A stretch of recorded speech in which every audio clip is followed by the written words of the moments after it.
সাংগঠনিক নির্দেশে আমরা যে অবস্থানে গিয়েছি তাদের মেসেজটা হলো যে পার্টি আপত্তি পূর্ণ হয় এবং কোনো কাজ রাজবাড়ী জেলা থেকে অনুসরণ করে জেলা বিএনপির ফুল বডি যখন দেখলো 5 তারিখের পরে ছাত্র জনতার যে কোনো অবস্থান সেই অভ্যুত্থানের পরে আমরা বাংলাদেশ পেয়েছি সেই নতুন বাংলাদেশের যে প্যাটার্ন হওয়া দরকার ছিল রাজবাড়িতে নতুন বাংলাদেশ পেয়েছি এবং নতুন রাজবাড়ি আমরা পেতে চেয়েছিলাম।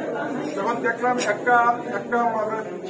আমাদের সাবেক নেতারা আমাদের সাবেক সাহেব এই তার নেতৃত্বে আগের যে কালেক্টর যারা ছিল তাদের বিরুদ্ধে যখন চাঁদাবাজি দখলবাজি সন্ত্রাস লুটতরাজের বিরুদ্ধে এগুলো সাংঘাতিক কিছু ব্যাপার। এই ব্যাপারে আমরা অবস্থান নেওয়ার পরে যেমন আমরা আক্রমণের শিকার হয়েছি। আমেরিকার পিএস ছিল, উনি আমার পিএস ছিলেন না, ওনারা আমি ওই দুলাল সাহেব বলছেন ওনাকে নাকি ফোন দিয়েছি। উনি আমাকে ফোন দিয়ে বলল দিয়ে আসলাম আমি আনিস আমার আনিস আমার আপনার মাস্টার আমার শ্বশুর জানেন আনিস একসময় ওয়ার্ড ইন্সপেক্টরকে ফ্রেন্ড সাহেবের সাথে বললো আনিসকে নিয়ে আমি রাজবাড়িতে ঢাকাতে আসবো, তুমি একটু অনুমতি দাও। কারণ আমি তাকে ফোন করছিলাম, সে আমাকে পুলিশকে দেখাতে বলুন এই আমাকে একটা জেলা বিএনপির সভাপতি করে দাও।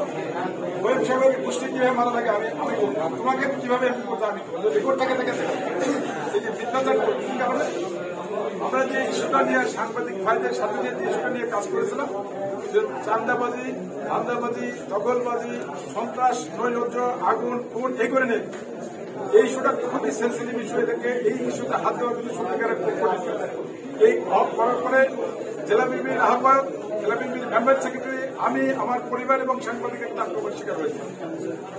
আপনার সাংবাদিক ভাইরা আমি বলবো যে আপনার সাথে জেলা বিএনপি আছে, আপনার সাথে পুরা বিএনপি আছে, আপনার ভয় লেগে যান সেটা আমার বিরুদ্ধে আমি কি করবো